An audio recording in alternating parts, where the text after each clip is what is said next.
Video, we're going to solve some more advanced equations. We can find ourselves in multiple situations with the types of equations that we're going to be solving.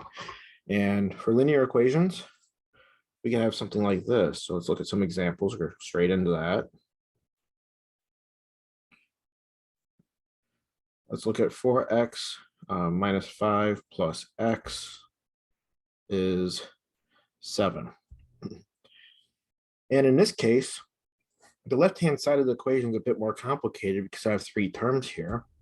And it turns out that 2 of them are like terms. We can combine them. So if I have 4x and x, I get 5x. I'm stuck with the minus 5 still. And then the 7 on the right-hand side hasn't changed, so we're going to bring that down. So I get a new equation, 5x minus 5 is 7. And now this looks a lot like what we saw in the last video. I can add 5 to both sides. I'm going to get 5x minus 5 plus 5 is 7 plus 5. And when I clean that up, I get 5x is 12. If I want, I could divide that. Well, not if I want. I need to divide that by 5 on both sides.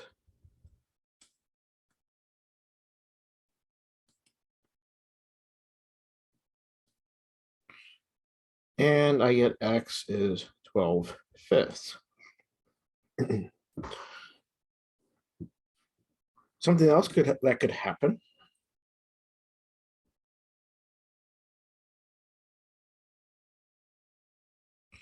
is I could have an equation where I have x's on both sides or variables on both sides. These could be y's or a's or whatever.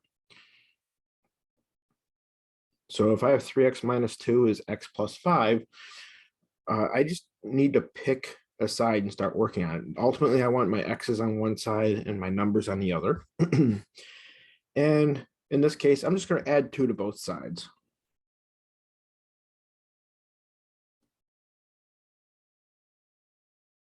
If I add 2 to both sides and clean it up, I get 3x is x plus 7.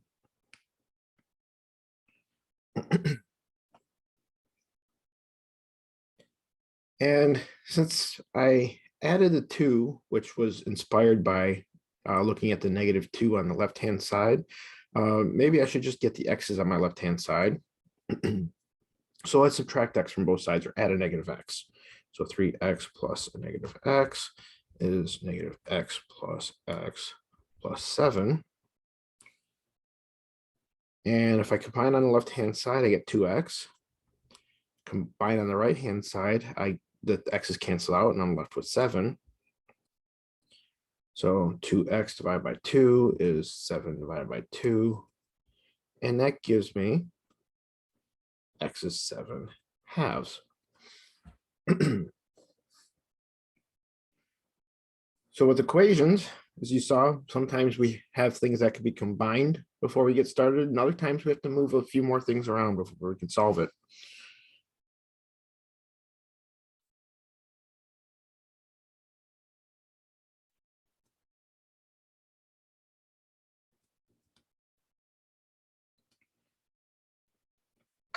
Sometimes we're going to have grouping symbols involved. And the order of operations dictates that you have to take care of whatever's inside the parentheses first before you can move on. With this particular equation, I cannot combine the parentheses or anything inside the parentheses. I have a 4x minus 6. But I could use the distributive law to clean this up. So if I use the distributive law, and if everything gets multiplied by half on the inside, I'm going to get a 2x because half of 4 is 2, minus 3 because half of -6 is -3. There's nothing to do with the right-hand side. So what I'm going to do is bring the 5 down. And now I have an equation that looks just like we did in the last video. So let's add 3 to both sides. So 2x minus 3 plus 3 is 5 plus 3. That's 2x is 8. Dividing both sides by 2, 2x divided by 2 is 8/2. And I get x is 4. And as a reminder, you can always check your solutions by plugging them into the original equation. And that's something that you should always do. especially when it comes to a test or a quiz where you don't get multiple attempts. You should know whether the answer is right or not before you move on just by plugging it in and checking. So the last example had a fraction in it. So I had 1/2 times 4x minus 6, and that simplified. That doesn't always happen. So let's look at a similar equation to that.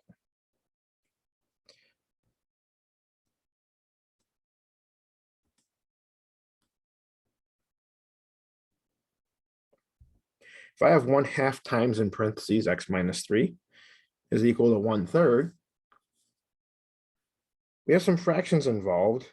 And when I take care of that first step of distributing, I get an x over 2 minus a 3 over 2 is 1/3. And while I got rid of the parentheses, it doesn't really look all that much simpler. So there's an optional technique. You could just solve this using techniques with fractions if you'd like. And that's the way I tend to do things. But if you watch videos on WebAssign or on YouTube that are other than this, you might see a technique called clearing fractions.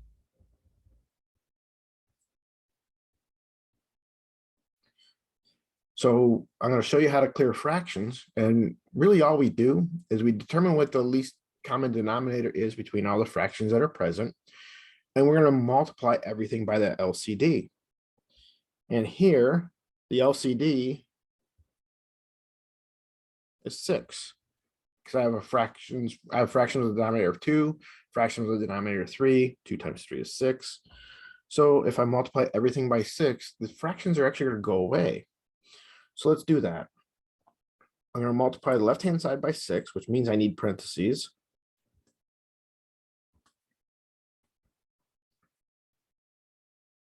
I'm going to multiply the right-hand side by 6. Everything gets multiplied by 6. This is an equation. In order to maintain balance, if I do something to one part or one side, I have to do the same thing to everything else in the equation. So I distribute my 6. 6 times 1/2 would be 3. So I get a 3x. 6 times 1/2 is 3 again. So -3 times 3 is a -9. 6 times 1/3 is 2. And this equation turns into 9x. 3x minus 9 is 2.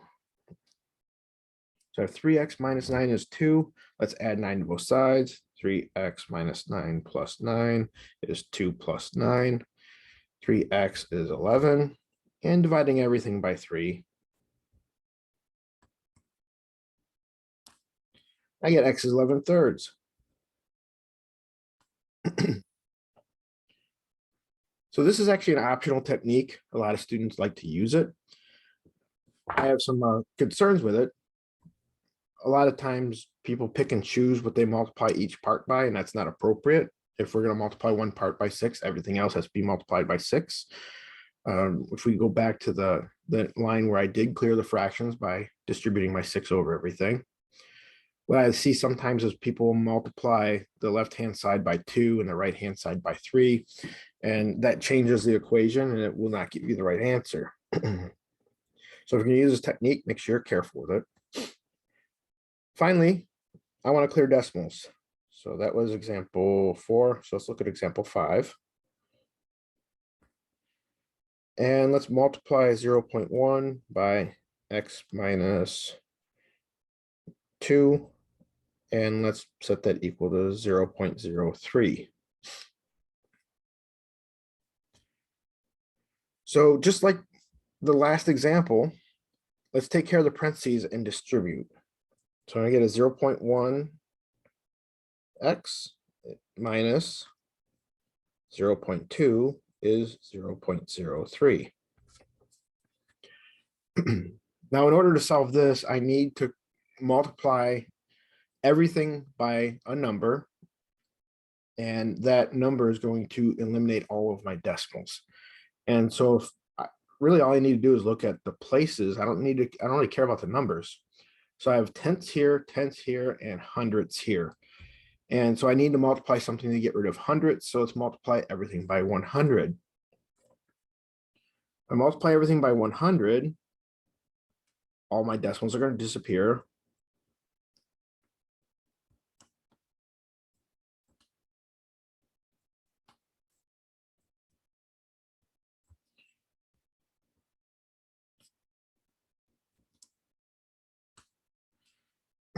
And if I multiply 100 by 0.1, I get 10. Multiply it by 0.2, I get 20.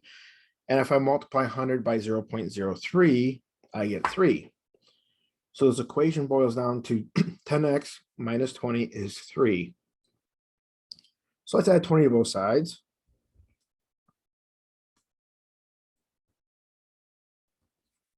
That gives me 10x is 23. Dividing by 10 on both sides. I'm going to get x is 23/10. And if you want to put that in decimal form, that would be 23 or 2.3. And so if we go back to decimal form, if that is what's being asked, and the version that you put in depends on what the instructions are asking on that particular problem.